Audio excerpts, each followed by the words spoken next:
ఎందుకురా 1000 రూపాయలు? రోడ్డు పొంట 300 పెడితే వస్తుంది. మొన్న 2 తీసుకుంటామంటే ఇంకో 50 తక్కువకే ఇచ్చిండు. కాక బండి ముంగట పెట్టుకో, సిగ్నల్ రాగానే నెత్తికి తగిలించుకో, అయిపోయి. నంబర్ ప్లేట్కు మాస్క్ కడితే కథం. గీంత దానికి ఎందుకురా పరిశాన్? గీసొంటి ఉపాయాలు చేస్తుంటారు కొందరు. అద్వకొచ్చేటి కొనుడు, తప్పించుకుంటానికి కథలు పడుడు. గందుకే గీకమతి చేస్తున్నారు. ఇక సెంటర్ వాళ్ళు తెచ్చిన కొత్త రూల్ ఏంటంటే ఒక్క బండి 2 హెల్మెట్లు, అది కూడా బైక్ కొన్ననాడే తీసుకోవాలి. ఇంకో షాప్లకు పోయే తిప్పలు లేకుండా బైక్ షోరూమ్ లోనే 2 హెల్మెట్లు ఇవ్వాలనే కండిషన్ పెట్టిండ్రు. మరి పైసలకా ఫిరిగనా అనేది అయితే చెప్పలే.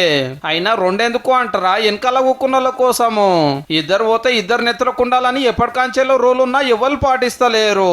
కొందరు అయితే వాళ్ళే పెట్టుకోరు, ఇంకా ఇంకోళ్ళ కోసం ఏం ఆలోచన చేస్తారు.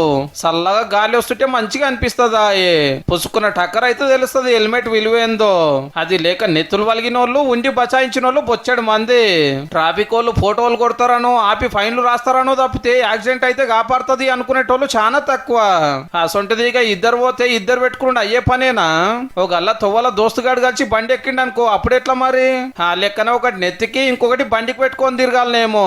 ఈ 2 హెల్మెట్ల మీద సలహాలు కంప్లైంట్లు ఇస్తానికి ఓ నెల రోజులు టైం ఇచ్చారు సెంటర్ వాళ్ళు. ఎవరేమంటుంది చూసి ఫైనల్ చేస్తాందుకు. రెండింటి సంగతి తర్వాతగా నీ ఇప్పుడైతే బండి ఎక్కగానే హెల్మెట్ తలిగించుకొని జరా. రోడ్ల మీద ఎప్పుడేమయ్యే తెలియకుంటుంది మరి.